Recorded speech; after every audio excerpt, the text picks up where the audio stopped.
can I get my soul back? And we'd be like, no, you've given it to us for a lifetime, for eternity, so you can't have it back. Welcome to the Startup CPG podcast. I'm your host, Saify. Today we're going to talk about murdering your thirst.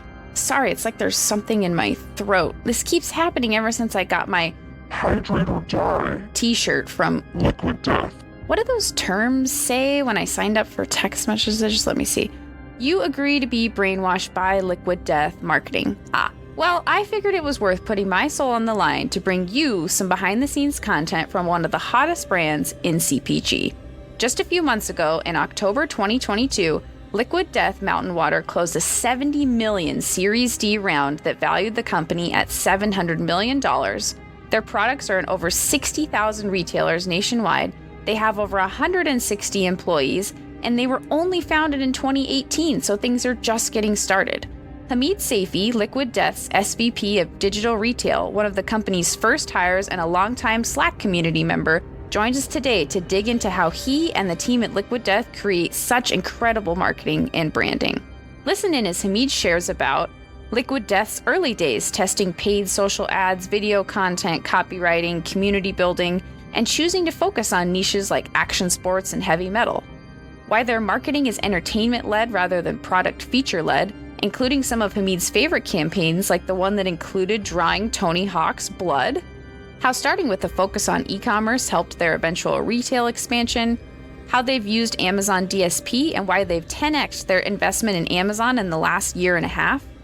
The importance of bridging the physical and digital worlds and their work on Instacart, a new rewards program, and frequent merch drops. The details behind joining their country club and how some people want their souls back. How Hamid and team noticed something magical happening in their reviews and used it as a community building moment, and so much more. So crack open a can of Liquid Death and enjoy the conversation. Hi, Hamid. Welcome to the show today. How are you? Hey, what's going on, Jesse? How are you? Doing really well. So excited to talk with you today. I'm a big Liquid Death fan personally. My friend group is, and then Startup CPG, we're all fans. So it's just so fun to get to have you here today and get to learn more. So yeah, thank you so much. And can you tell us just a little bit about yourself and about Liquid Death for those that might not be familiar? Yeah, for sure. And thanks for having me on. Again, I really appreciate it. So I'm Hamid Saify. I'm the SVP of Digital Retail at Liquid Death. I started with the brand from the beginning back in 2019 when we launched. I ran marketing for about a year and a half, and then e-com for the last probably like year and a half. And then most recently building up this new practice around digital retail, which encompasses everything from Amazon to delivery apps to our retailer.coms, retailer media. So kind of been responsible for that. So yeah, definitely seen the brand grow from seed round to now Series D and where we are today. So it's been pretty insane to kind of see how far we've come. Liquid Death is a premium water brand. We sell 5 SKUs of water right now, 2 SKUs of unflavored. One is still, one is unflavored sparkling. And then we have 3 flavors of sparkling water as well that launched earlier this year. The brand is known for being pretty irreverent, tongue-in-cheek, really comedy-led kind of a brand that is really just designed to kind of shake up a pretty stale water category and just make water fun again. That's essentially what our kind of motive and driving factor is, just to make water fun again. And yeah, we've been able to really grow the brand pretty insanely since 2019 to where we are today. So it's been a fun ride, but that's a kind of a quick high level on the brand and me. Amazing. That's awesome. And just kind of to expand on the stage, you mentioned like Series D. Can you tell us a little bit, like, how many what are some of the major retailers? How many total, doors right now? What kind of what's kind of top of mind for you from a day-to-day perspective, just to kind of help us get a further idea of the current stage that you're at? Yeah, sure. So between like 2019 and 2020, almost like the first year and a half of the business, Liquid Death is really an e-com business first and foremost. So we sold through our website. We sold on Amazon as well. We're really trying to build up our presence at retail. As you can imagine, the way that we market and the kind of brand that we are, and with a name like Liquid Death, there weren't like distributors and retailers like clamoring to put us on shelves. So we really used e-com as like a proof point and a case study on for why this brand had momentum and really would be successful at retail. And it wasn't until March 2020 when we had our first national launch, which was at Whole Foods. So many people didn't think that, natural and Whole Foods would probably be the first avenue for us in retail, but we have been in Whole Foods since, COVID. One of the fastest growing brands ever at Whole Foods, been able to really crush it. And then where we are today is we have about 70,000 retail doors that we're in everywhere, anything from, C stores like 7-Eleven to nationwide with Whole Foods and Target, and Albertson, Kroger, and so forth. So yeah, the brand has grown pretty significantly at retail, and it's now more of a retail business than it is an e-com business. Both sides are growing. But as everyone knows with CPG, you really have to be within like a 1 to 2 block radius of people at any point in time to pick up Liquid Death. And so that's kind of been the focus of the business. In terms of where we are and kind of next phase is, we're going to be releasing some innovation early next year as we get into some new categories like tea. We're going to have, another flavor of sparkling that we're going to launch as well. And then we're going to continue to push the boundaries on really thinking of Liquid Death as not so much as like a purely CPG brand, but more of like an entertainment company, which is really how we are. Kind of stuff that we put out, the kind of content that we make, things that obviously do well in terms of capturing awareness. But also we have all this stuff going on behind the scenes, which is really the things I'm focused on around like how do we activate, how do we spend money on retailer platforms, how do we continue to grow on our Amazon side of the business, how do we crush at Instacart, and all those things just kind of move retail velocities up using digital channels. Yeah, amazing. Excited to dig into a lot of those pieces. That's so cool. And I'm curious for yourself, you mentioned a little bit your like career journey in different positions. Like how many people were at the company when you joined, like versus now? Yeah. So yeah, a bit of a background. So Mike, who's our CEO and really the creative visionary behind Liquid Death, co-founder, him and I worked together in advertising for a couple of years, and we were working, on a pretty big like CPG holding company. And, we would just see ideas go from really good ideas to like really watered down and distilled ideas. And Mike first mentioned Liquid Death to me, I don't know, maybe back in 2017 or 2016 or so. And I just thought it was like the most insane, dumbest idea you could ever think of. But he started showing me things and I was like, oh man, this really makes a lot of sense. And it's, super cool. Like, I think this could like be something. And working in advertising, you generally work on one account at a time, and, or you're spread across a couple of different accounts. And the CPG brand that we had, they were consolidating and wanted to move to like a global agency, and we weren't a global agency. And because of that, we didn't make the cut. And as a result of that, Mike and I both got laid off on the same day because we lost that piece of business. And so Mike kind of consulted and freelanced for a while, and so did I. And then he just hit me up a couple of months later and was like, hey, I met this guy. He's willing to invest some seed round. Do you want to come and like, do this thing with me and like run marketing? I was like, sure. And so when I first started my first official day, we had just hired a bunch of people because we just raised some money. And so I think I'm like technically maybe employee number 3 or 4. I don't know which one, but I think we had a total of 9 people around that first month that I started, heavily on the sales and distribution side. And now we're 160 plus as of right now. So pretty insane growth, in the last 3 years. Yeah. Wow. Can you share with us some of the like early days of like of your your first role there and like what that looked like to kind of get things started in marketing? Yeah, I mean, I think for us early on, it was just trying to get people to really understand what the brand was about and be a little bit more disruptive. And when you're an early stage startup, you're throwing shit against the wall and just hoping like anything sticks, right? So we were doing a lot of things that were like, whether they were like paid social ads or bigger kind of campaign videos that we probably wouldn't do now, but it's like we were just doing them because we were just trying to figure out like what is the thing that would work. But we were in an ongoing kind of mindset of just like testing. So early days before it was like a massive team, it's like I would work on anything from, we would be at the Adult Swim Festival in Los Angeles, figuring out like a backdrop for that and how do we execute there, and how do we take this coffin that we had retrofitted into a cooler, and how do we get into the stadium? And then it was like working on Instagram and Facebook ads, and also doing analytics stuff, and then also working on investor decks. It was almost like any and everything just to kind of make things happen.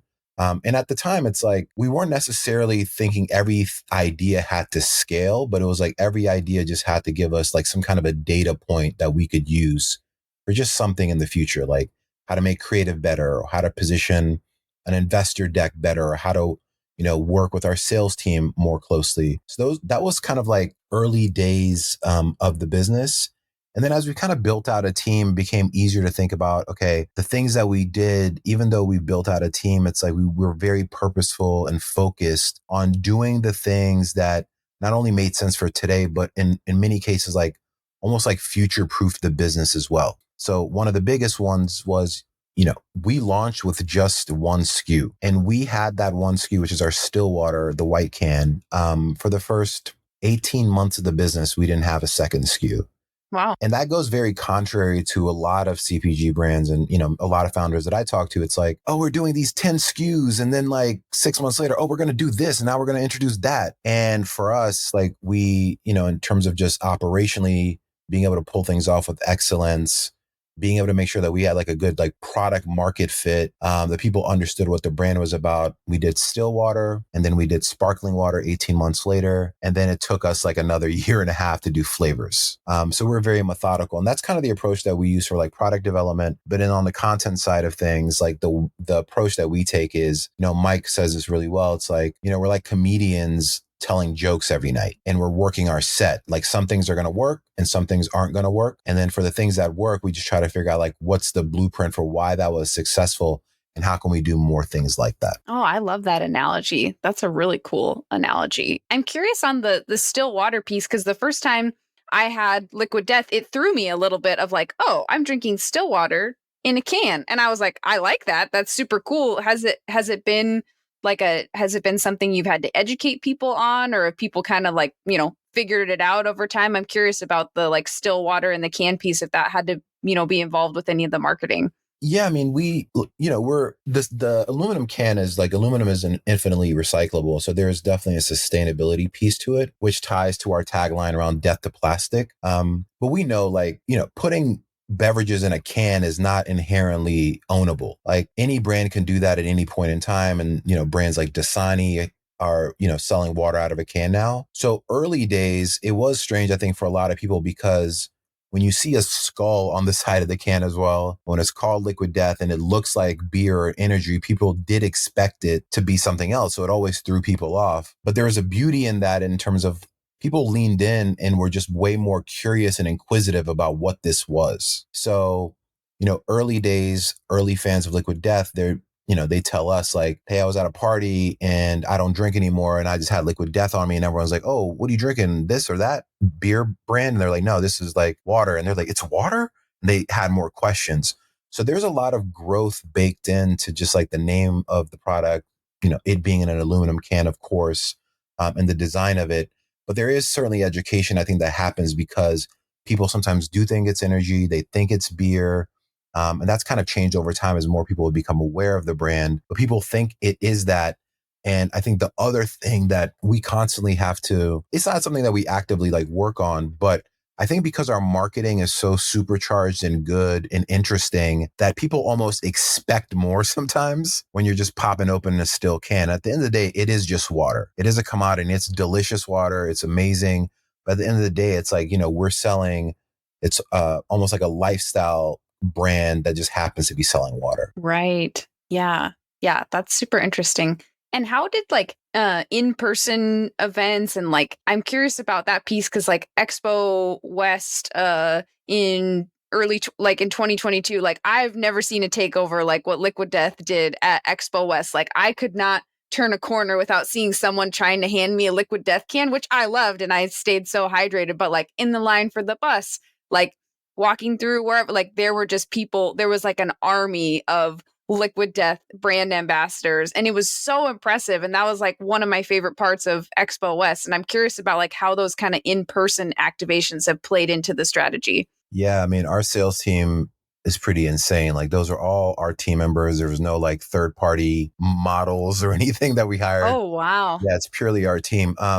Yeah, I think what we learned early on, like 2019, as we started doing events for the first time, it's like we didn't need too much. Like the brand is like interesting enough on its own. And kind of the center point for a lot of our activations was this like coffin that we'd retrofitted into a Liquid Death kind of ice cooler. And, the casket is open and there's Liquid Death cans kind of inside of it. And then we have like, other displays to kind of help surround it. But when you're at a trade show that's in CPG, you know how inherently boring that is. Like, everyone's brand talking the same things or talking about sustainability, and like everything feels very safe. And then here we are with an open casket with cans of water inside. And then at some of them, we also had like our mascot, which we call the Thirst Executioner, also there as well. So yeah, early days, then we just realized like, okay, cool. We have a very simple blueprint, a model for like what we want to do here. It doesn't need to be insane or inherently jazzed up too much. There's enough energy behind it. And as the brand just became more popular through social and digital and at retail, our presence at events kind of just dialed up a little bit. We got a little bit more space. We had more people there to help activate it. And it's became more of a spectacle than anything. Before, it was just maybe we had 2 to 3 people working a booth, and that was kind of all we had in terms of team. And now we've been able to, thankfully, been able to scale it from there. Right. Yeah. Are there any like campaigns that stand out to you that you've run, or like, specific like events or something that either stand out as something you learned a lot from or that was really successful? Like just, kind of any stories of, as you've grown? Yeah. I mean, I think there's like when you're early days, there's success because there's like chatter, and then there's success that actually like drives money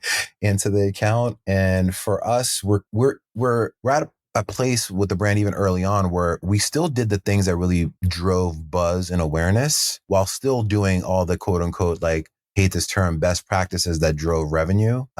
So a lot of our campaigns like were really designed and driven around creating as much chatter or awareness as possible. And so, we're now at going into year 4. We've done a Super Bowl spot. We did a Super Bowl spot earlier this year in like 25 local markets, which was successful. But one of our early things was because we had such a community that was developing around this brand in the first like 6 months to a year, sometimes when like retailers would like say no to us, like we would use our like ambassadors to help us out in terms of like, not ambassadors, but our community to help us out and reaching out to some of these different retailers and asking them why they weren't even stocking Liquid Death. So that might have happened through social, that might have happened through their websites, that might happen through their contact forms. So we really utilize a very like engaged community to help us get on the radar with retailers. I think that was like just a very simple thing that we did, but successful in terms of the number of people who we were thankful enough that would do that for us. Other things, I think like campaign wise, we put out like a campaign or a video thing generally every 4 to 6 weeks or so, but we had really good success with this campaign that we did with Tony Hawk, the skater. So Tony Hawk, legend in the skating world, of course, he's an ambassador in the brand. And so we're like, cool, how do we activate something for Tony Hawk? Well, let's make a skate deck. And as a part of it, we have a community called the Country Club, where you sell your soul for eternity to join our club. And it's like a legally binding document that you sign. And in the early days, we would give you like a free case of Liquid Death on your first order. That was the premise of it. And the idea around this program was just to get more email addresses and phone numbers. It was just a better way to do a 10% off, right, for your email address. And so when we were working with Tony, we're like, cool, we'll get him to sign his soul. But as a part of that, we'll make the graphics that are red on the board contain his actual blood. So we drew his blood, we mixed it in the paint, and the 100 or so Tony Hawk boards that we sold for $500 a piece, they had actual Tony Hawk in them. And so, yeah, we sold out of those like in 10 minutes or so. They started reselling on eBay and other places for like $3,000. And that campaign kind of went viral for us. It was like probably our biggest brand moment to date. There's some controversy between like Lil Nas X being like, why is his blood okay, but my blood wasn't okay, when he did a collaboration with these Nike Air Max and I think Mischief a couple of years ago. Quick pause. I had to look up this Tony Hawk campaign. So I found a clip to share with you where they're actually drawing his blood in the video. Hey, what's up? I'm Tony Hawk, and I recently became an ambassador for Liquid Death Mountain Water. Apparently, I didn't read the fine print, and now Liquid Death officially owns my soul. And my blood, too? I don't know. It's very confusing. They're taking my blood, and we're going to use it for skateboard graphics. So they're going to mix my blood into the paint and do a limited run of skateboards using my real blood in the graphics? But some of the profits would go towards killing plastic pollution and to building skate parks in underserved communities. Yeah, so I guess go to liquiddeath.com to get skateboards with my blood in it. So wait, if you have my blood, that means you have my DNA. Get the Liquid Death skateboard infused with 100% real Tony Hawk today. Wow, you can own your very own piece of Birdman, but hurry. Supplies are extremely limited, so visit liquiddeath.com/hawkblood right now. Now back to it. And so, yeah, those were probably the, one thing that's very like tactical and small that all we did was just tap into our community to help us with. And then another thing where we worked with someone who has like worldwide notoriety, someone like Tony Hawk, that we just made a video fairly quickly with that also is super successful, not only in pushing our merchandise side of the business, but just improving the awareness of like, what is this brand Liquid Death? Yeah. Wow. The relationship with Tony Hawk, was that something where like Tony Hawk started drinking Liquid Death and then you were like, hey, we should chat? Or was it like, sending out like samples to people that you thought like matched the right vibe? Like, how do you develop like a relationship like that? Yeah. I mean, our early kind of initial kind of cohorts were obviously people in action sports, metal, and punk. Like that was the first kind of audience that we would market to through our paid media targeting or just generally. And we have a really amazing lifestyle marketing team that's led by Styx Nielsen, who is my counterpart. And he has built out a really amazing team. So we have like almost like to put it in marketing terms, like a subject matter expert in every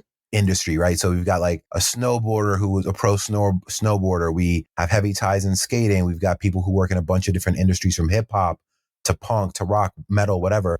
And we, seeded a lot of product. And through our, just seeding product, we'd be at events that we needed to be. And we were just fortunate enough to have like celebrities, whether they were at concerts or otherwise, just become familiar with the brand. And sometimes their managers would reach out, or sometimes we would reach out through a network or a connection.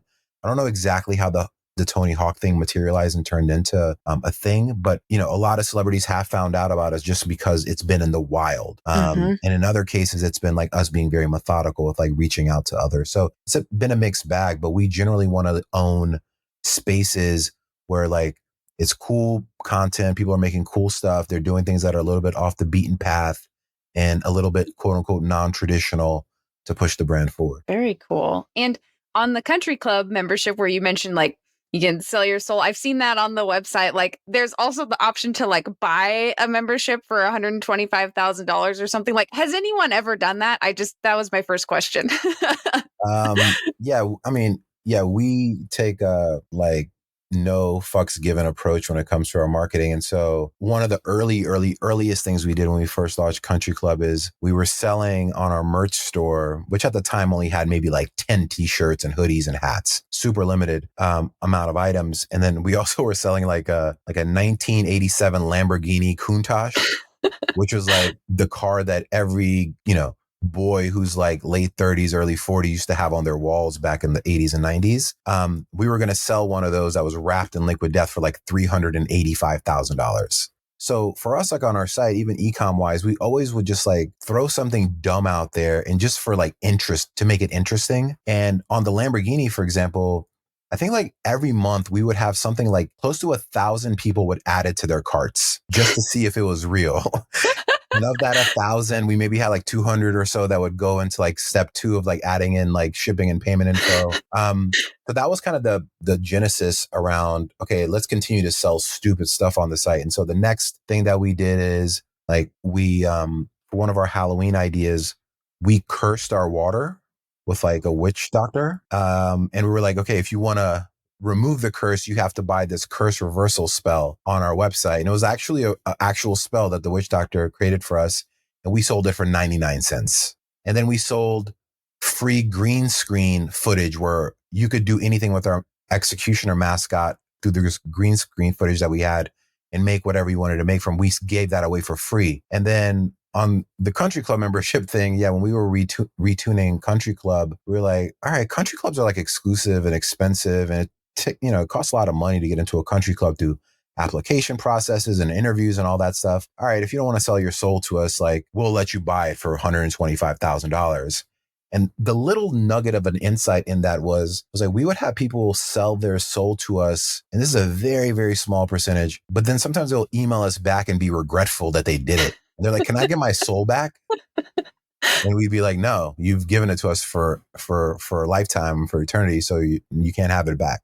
So that's kind of like the formula or like kind of process that we would follow of just like selling things at weird prices and very obscure kind of oddball items. I love it. That's so fun. I'm going to link the country club membership in the show notes just because I think everyone should check it out and like read some of the reviews of just, people like when I sold my soul to Liquid Death, it changed my life forever. I'll never go back to Poland Spring or like just there's so much good content on there. That's awesome. I'm also curious about how, you mentioned the, building up the e-commerce and the community. Like what did that look like to help kind of, build this community of people that are hyped to murder their thirst? Like, was it, like you and team members, like one-on-one interacting with people on social, or like, how did you really like nurture that community, especially in the early days, to create this group of people that are then willing to like call their local retailer or whatever? Like, I'm curious about what the early days of that looked like. Yeah, I think early days, it was just, we were so fresh and had such a different approach that, and the kind of people that we were targeting in the groups that we were targeting,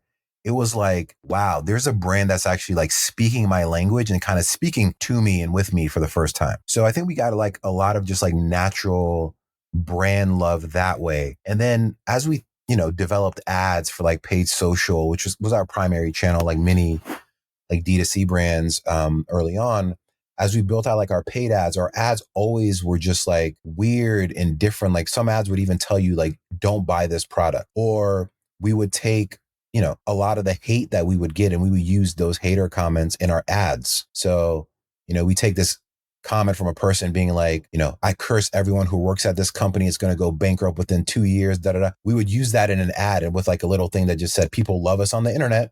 And it's like, as those ads started running and people started just responding in comments, early days, it was us trying to like respond to every comment and, go up against haters. And then what we noticed is like after month 3, 4, 5, 6, we just had an army of people that were just doing that for us and on our behalf. And I think that's like an important thing is, a lot of startup founders that I talk to is 1 or 2 little people that say something about their brand. They want to like retool everything, right?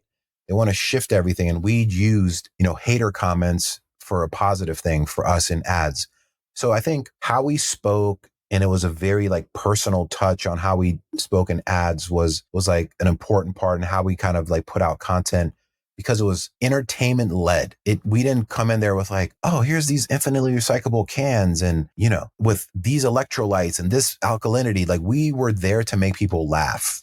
Mm-hmm. And when you make someone laugh or you make someone think or whatever, like you have a way more of a connection to them. So that's really the genesis and the premise of the brand is that. And then over time, as we built out like our retention channels and email, people would get emails from us that just sounded like your friend would have messaged you or emailed you that way, or as we send texts, like it just became very personal. So at the end of the day, it was like people just like the brand. And for what it was almost like making a new best friend versus being like, this is a brand that I love. It was like, this is a person that I really love and connect with. Right. Yeah, that's super interesting. And for your current role with driving retail, I'm curious about kind of that like launching in retail and being in so many retailers around the country, like what it looks like and has looked like for you to drive marketing that you see a change in store velocities, and like how you've intentionally worked on that, and how the earlier work you did has played into that. But I'm curious about like the retail, help having your marketing drive retail sales now. Yeah. So the way that's kind of been split now is like, we have a marketing team that's really there to grow awareness of the brand and put out really cool content and amazing stuff in social. Like that's, what they're really pushing and driving towards. And then when it comes to like me and my team, we're thinking about like, how do we move velocities? And it starts from like us figuring out when we're at retail, because there's so much like growth baked into the brand, we've been able to really start out of the gate at a lot of retailers with really, really strong velocities. And that's because like, one, a lot of people now know us. Two is when you're in a water aisle and you see blue bottle, for every plastic blue and white bottle that talks about alkalinity and da da da da. And now you see this thing, you're like, whoa, what's this beer doing on this in the water aisle? And people get a little bit more curious. So that's been helpful in terms of just like having stopping power in aisle. We've also been really, fortunate enough to have like end caps and displays that are really insane displays that we're able to win at retail, that sometimes they're in the shape of a skull, or sometimes they have like a coffin thing. And people, it's just disruptive in a sea of sameness at retail where everything kind of feels and looks the same, to see the way that we market. That's been disruptive at a kind of more physical level. And then on a digital level, like we've really been mindful and continue to invest and been early in like investing into platforms like Instacart. Like we just were named number 3 on the fastest growing emerging brands on Instacart list for 2022. Oh, wow. So we have invested pretty significantly in Instacart, and started off with a very, very small test, $5,000, super tiny, just to see how it would perform. And it crushed. Great ROAS, great performance. And then we just have slowly just scaled and scaled and scaled and scaled that up. We're doing that right now with the retailer media platforms like Kroger and on Target.com and other ones, where we're starting off. We always start off very small just to kind of see how things perform. And then in lockstep with how our retail footprint is growing, we continue to increase our investment. So that we've been super mindful of, how we put ad dollars behind driving velocities at retail. And then I think the other part of it is just like we have a pretty, well engaged with website, and we've done things like invest in our store locator, showcasing and letting people know where they could buy it at retail through either buying it online or availability in store through platforms like Pair Commerce, which have been really helpful for us, letting people know they can pick it up at retail. We've also connected the digital and physical worlds together. So we have a rewards program where you earn skulls, which is kind of the currency for every dollar that you spend on Liquid Death. And before it was like, you could earn a skull for buying Liquid Death water on the website or merch. And now it's like you can earn skulls through buying things at retail. Oh, So wow. if you bought it at retail, you come through the website, you upload the receipt, you get verification, da da da da, you'll earn skulls from it. So we're bringing like these two worlds together with it, which I think a lot of CPG brands always struggle with, is how do you connect the physical and the digital worlds? And we've been able to do that well right now, but there's still a lot more we can be doing to make that even more, seamless and integrated for next year and beyond. Wow. Yeah, that's super interesting. Have you seen good like customer engagement on like going and uploading their receipts to get skulls? Yeah, absolutely. And it's because like we have a merch program now that's almost in the style like how a streetwear brand would like think about merch and release merch. So, we put out anywhere between 1 to 2 things every week. We drop it on Tuesdays and Fridays. We work with artists. We have limited edition things. We do things beyond apparel. And because the merch has become even more valuable and just popular, when people buy it now at retail, because it's super easy now to find Liquid Death at retail, easier than it was obviously, but people still want to rock our merchandise. So like, cool, I'll buy it and I'll upload it. And so when we first launched the program, I don't know, we were getting somewhere like 500 people a month that were doing it, but now we're getting like 4 or 5x that amount every single month where people are uploading their receipts. And it's still admittedly a bit hard to do that. And we're working on tech right now to make that even easier for people to upload receipts and to earn skulls. That's an initiative of ours. But yeah, people have been keen on, just ways to just get, points against their merch they can buy on the website. We've also done that on our cases, like our QR code on future cases. We'll talk about like, hey, you can also buy really cool and sick merch once you scan this QR code. One more quick pause. After hearing this merch hype, I had to test it out for myself. I saw Liquid Death was running a campaign with Isle that if you bought a case of Liquid Death at a retailer and text the receipt, you'd get a code for a free awesome t-shirt. I followed the instructions and got the text response. There are no strings attached other than the fact that your new shirt will become your one true best friend and may convince you to throw away all your other clothing as a sign of loyalty. If I'm still wearing that shirt at Expo West, this is your permission to intervene. So we're doing everything in our kind of power right now to continue to push this like retail to merch kind of connection and digital connection. Yeah, interesting. Just kind of continuing to build that super fan base that's committed to, anything that comes out, and they're ready because they feel a part of something. Yeah, and And the one, platform we haven't talked about, which is Amazon. So Amazon is our biggest retailer. We're the number one water on Amazon. Oh, wow. So we're number one in mineral water, and that's like us beating Avion and Fiji. These are brands that Yeah. are for, long, long, long time. We're number two in sparkling because sparkling ice is just dominating carbonated water.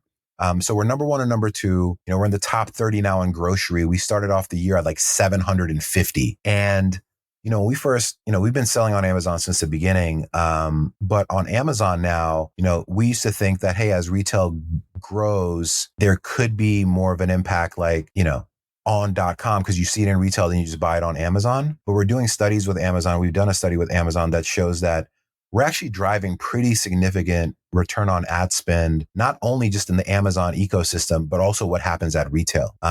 So it's been like a mutually kind of symbiotic relationship in terms of like, as we invest in ads and advertising on the Amazon side of things, not only are we crushing it on Amazon.com and app, we're also seeing that play out in terms of awareness growth and velocity growth at retail as well. Yeah. Wow. And Amazon is such an interesting channel. Is that something to grow that channel that you hired team members that were like experts in Amazon? Or is that something that you applied your test and learn methodology to like existing team members? I'm curious how you like learned about Amazon and like really got it going. Yeah, I would say the first maybe year plus of the business, we were doing the things in Amazon that many small brands do, which is like you invest in like sponsored products and keywords and all that stuff. And there's just only so much scale that you can get out of that. And then we partnered with, my big focus was like, we need to grow Amazon beyond what we have.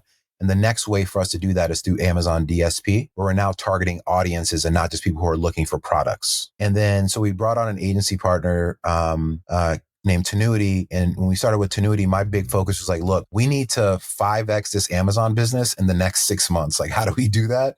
Through DSP. And Amazon was very tiny for us at that time. We had a third-party relationship with Amazon, and we just went really heavy and invested very methodically on the DSP side of things. And we just saw month over month, like really good growth.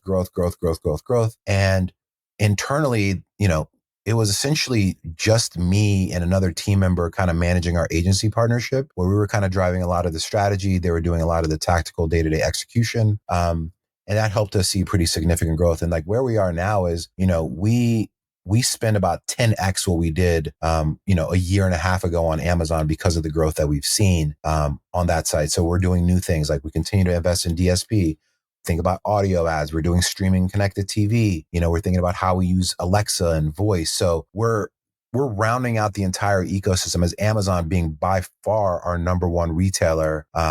We'll continue to invest in that through bodies and or just like dollars. Right. Can you explain a little bit more about Amazon DSP? Like, I know you gave a little bit, but I'm curious a little more context on that specific program, because I think it requires a little bit more of an investment to do the program, but then it works a little bit differently. Yeah. So Amazon DSP is essentially like a programmatic media buying arm of Amazon. And rather than just like targeting people who are searching for something on Amazon or placing your ads against a competitive product, or buying or bidding on your brand terms or competitive brand terms, DSP gives you scale outside of that. So not only what people are doing on Amazon.com, but as they're moving around through places online. So that could be apps, that could be third-party websites, that could be other things where you could have an ad for your brand show up because you've identified this person as someone in market or someone who has a good chance to like buy your product. And you could set up DSP in many ways. It could be all about awareness, where you're just trying to get net new people into your brand, and it's all about awareness. You could also use DSP for things like retargeting, where someone lands on your product pages and leaves without buying. There's no way to do that with the kind of core suite of ad products on Amazon if you're not doing DSP. And so through DSP, you can now retarget those people that have left your website, where you don't have an email address, you don't know what you could do. And then there's also a loyalty component on DSP too, which is people who have bought your brand before through Amazon, who you want to improve, replenishment and purchase frequency with. So you can then use loyalty targeting, where you can say, hey, Jessie's bought Liquid Death once in the last 60 days, but she hasn't bought again. Let's get ads in front of her with a message that can get her to, replenish. And so it's now more of a full kind of funnel approach to Amazon advertising in terms of reaching people versus just being reliant on the lower funnel part of it. Right. Oh, okay. That's very interesting.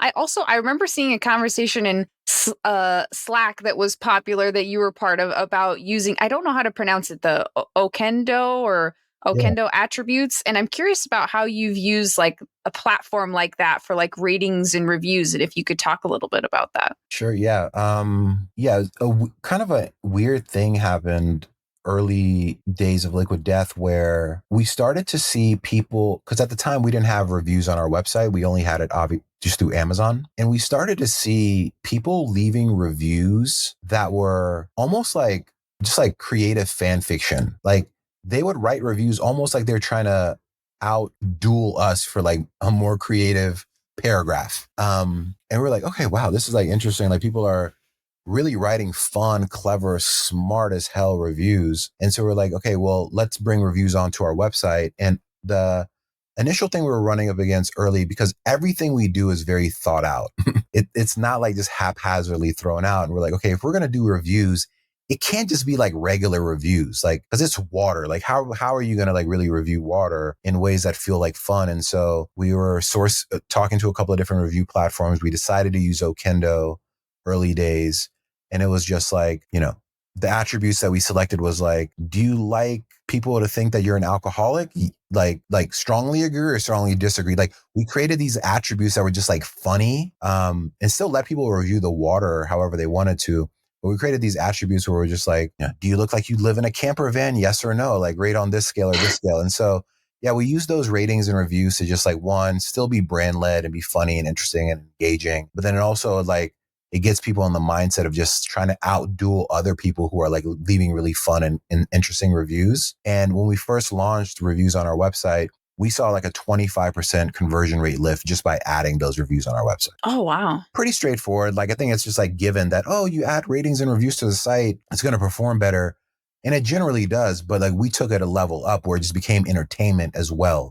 Yeah. So that's how we approach that. Wow. Yeah, that's super interesting. And I'm curious about just like maintaining the culture of creativity, because like Ad Age put Liquid Death as their number 8 marketer of the year, which is amazing because that list was like Walmart, Airbnb, like these huge brands. And then you've got Liquid Death on the list using a fraction of a budget that Walmart used in one of the posts I saw. And so I'm curious, like how from a creativity and like culture perspective, do you like foster and encourage your team to like maintain, the level and the edginess? Because I feel like there can be this push as brands get bigger to kind of like almost get a little more generic, a little more boring. So like, how do you keep that culture up to make sure that everybody's like, they're still continuing to have that vibe and the energy that you had in the early days? Yeah, I think we're just really extremely fortunate to have, like a leader and a CEO like Mike, who's an advertising guy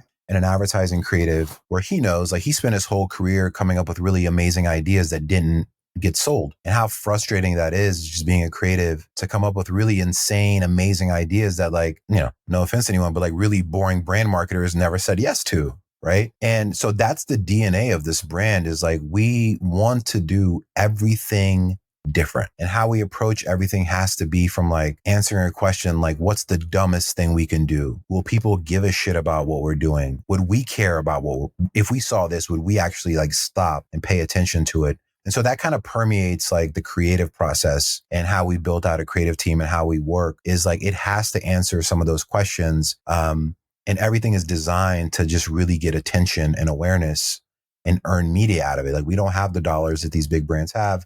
As you know, CPG is a super expensive space to like just plan and be successful in. We don't have the dollars of all those brands. So we have to get attention and capture it. And so that's really truly the DNA. And we hire people who have a little bit of a rebellious spirit, but even people who come from like bigger brands like Red Bull, or if you've worked at other CPG places, even brands that are like pushing the boundaries forward, we always have to like de-brainwash them from like the way that they've done it before, right? Like everyone I think that's everyone's human nature, just to do the same things over and over, and the things that have worked well before to continue to do them. But that just means like work isn't going to get interesting and more interesting if you just like, you're a senior brand guy that goes from one CPG brand to another. And it's just like, it just feels like the same stuff over and over and over again. And if we just look at advertising, that's really what it is. Like any ad that you can think of, it's just a formula that everyone is following. And for us, it's about just like rewriting the formula and making that formula very unique and inherently us. Right. Yeah. Well, that's super great. I'm also like, are there any, like, you just mentioned there are some like questions and, ways of looking at evaluating things, but I'm curious if there's other like guiding questions when faced with the like tough decision or deciding what to do. Any other questions you walk yourself through when deciding what to do next in a tough situation? Yeah, I mean, I think, your earlier point about like as brands get bigger, they tend to kind of get a little more stale and generic. I think for us, we always try to balance like what is the thing that's going to like maybe, drive some store velocity and retail velocity or like online velocity, but also do it in a way that feels like us. But when it comes down to like questions, like we're still like mini CPG brands and emerging brands, like trying to build out a data set for a brand that is growing as fast as we're growing. Like it's almost inherently just like impossible to know every single thing because like the audience composition is changing so frequently and the kind of campaigns that we're making and what we learn from them are so diverse and varied. So we just try to lean into data as much as possible. And, when I talk to people, I think sometimes like there's this idea that we're just like these like kids in a lab that just like make these things and just put them out there and just like see what happens. But there's a lot of just data analysis and just thought that goes behind the kind of things that we're doing. And ultimately, when it comes to decision making, we try to just like really dissect and get into the data as deep as possible. And then there's other things that we just do by feel. Like you're not going to have a data on everything. You're not going to have data on everything. You're not going to be able to like fully quantify the return on investment on every single thing.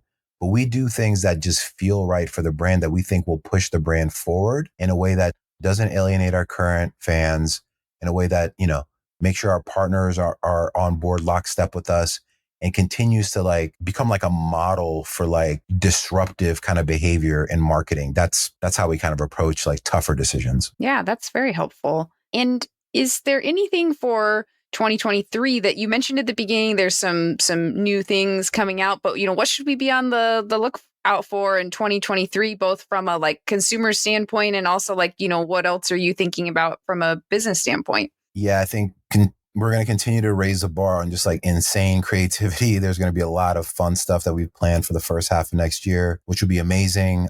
Some new forays into territories that we haven't been before, which is going to be really fun. That's kind of on the creative side. On the innovation side, we're going to be launching teas soon. So that'll be new kind of category for us to kind of figure out and determine, how that performs and how successful we are with that. So that'll be just even more things for people to connect with the brand on in a very stale category like teas. And then just, I guess, like just business wise, like where we are, like continue to roll out, improve door counts, working on velocity growth. And then, thinking about our digital platforms and our channels like Amazon and retailer media to continue to drive those velocities. That's kind of next phase of the business. And like with us, like, we have a pretty thorough strategic planning process right now, but based on kind of where we are, like we learn a lot of things very quickly and we move and update and adjust off them very quickly too. So, we're still, even though we're a Series D brand, we're still super nimble and flexible with how we pivot in and out of like any kind of the channels that we're in or what we do and how we optimize and or the creativity that goes behind and like fueling the awareness growth. Right. And one last question would be, how do you, because this is all a ton of work, building a business that's super fast growth, growing the team, like all of this is like an incredible amount of work. Like, how do you stay motivated or take care of yourself? And like, just, I think can be helpful for our audience to hear how people kind of, are in this for the long run. Like, what does that look like for you to just like stay motivated and keep coming back every day and keep building this? Yeah, I think the one thing that like a lot of us have here in leadership, and I definitely have, is like a little bit of like a chip on our shoulder, like an inferiority complex, in the sense that I just want to be at a point where like I can just tell someone I work at Liquid Death, and like everyone that I tell that to goes, oh, I know Liquid Death, and we're not there yet. Like, and when I post things on LinkedIn, I always say we're just getting started, and that's how I truly feel. Like, as an outsider, people might look at this brand and be like, wow, man, they've accomplished so much and we have, and super grateful and thankful for like where we are. But I feel like we're at such a tip of the iceberg in terms of the stuff that we can be doing, not just in CPG, but with entertainment, content, with merchandise, with like so many other things that like round out what this brand truly is in the world. And so for me, staying motivated isn't hard because there's just like so many challenges left ahead of us where it just continues to feel like 2019 when there was like 5 of us in a room trying to figure it out. It still feels the same because now it's just like, that same number of people within a department trying to figure out another problem or another space that's just brand new to us, where it's like almost like startups within startups happening where we're constantly being challenged by something new. So that's how I think a lot of us keep our motivation and our drive, is like, while we've been successful, like there's just so much more world domination ahead of us that we could be doing. Yeah. Oh, I love that. Well, this has been so awesome. And I encourage everyone to go to liquiddeath.com, follow Liquid Death on Instagram, TikTok, YouTube, all the places. Go check out the Country Club.